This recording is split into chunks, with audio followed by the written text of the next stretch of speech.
Abad ke-21 sering disebut abad bioteknologi dan biologi molekuler. Bioteknologi adalah teknik penggunaan makhluk hidup atau bahan yang didapat dari makhluk hidup untuk membuat suatu produk dan jasa yang bermanfaat bagi manusia. Bioteknologi sudah ada sejak zaman dahulu, yaitu pada zaman batu sekitar 10.000 tahun lampau. Leluhur telah memelihara hewan dan menanam tanaman sebagai makanan. Orang zaman dahulu telah mengenal dan melakukan seleksi atau pemuliaan untuk mendapatkan sifat baik dari suatu ternak atau tanaman, yaitu dengan cara melakukan kawin silang. Kelemahan cara ini adalah hasil yang diperoleh sangat terbatas, karena yang dapat dikawin silangkan umumnya yang berkerabat. Perkembangan ilmu selanjutnya membawa manusia mengenal kromosom. Pada awal tahun 1880-an, Wilhelm Roch memperkirakan bahwa kromosom adalah pembawa bahan hereditas.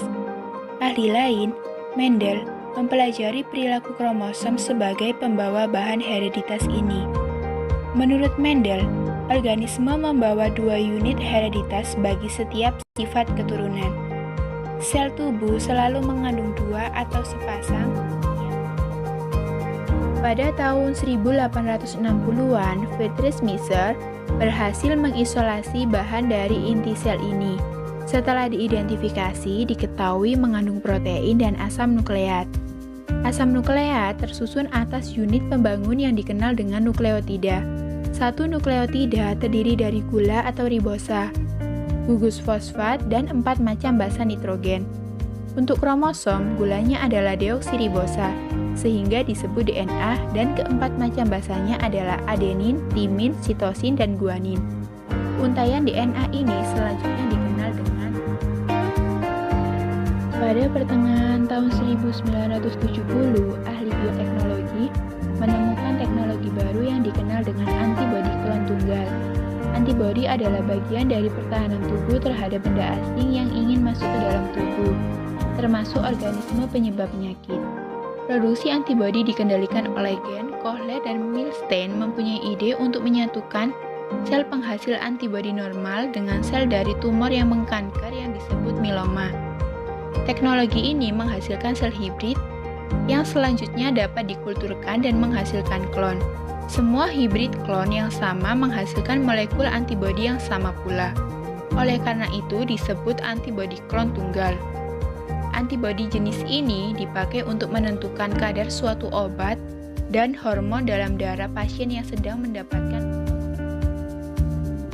Perkembangan bioteknologi telah membawa manusia untuk dapat mengobati penyakit keturunan atau penyakit yang disebabkan adanya kelainan genetis, yaitu dengan memasukkan gen yang baik ke dalam sumsum tulang belakang, yang dikenal dengan metode transfer gen.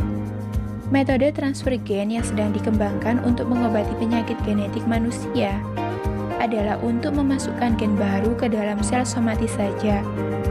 Gen tersebut tidak dapat diturunkan pada anak jika tidak berada pada sel benih yang menghasilkan sperma dan sel telur.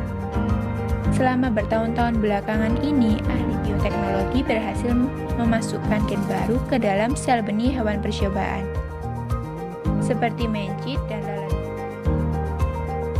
Gambar berikut ini adalah mencit raksasa. Kedua mencit ini adalah hasil saudara yang sama-sama dihasilkan dari satu induk dan berumur 24 minggu.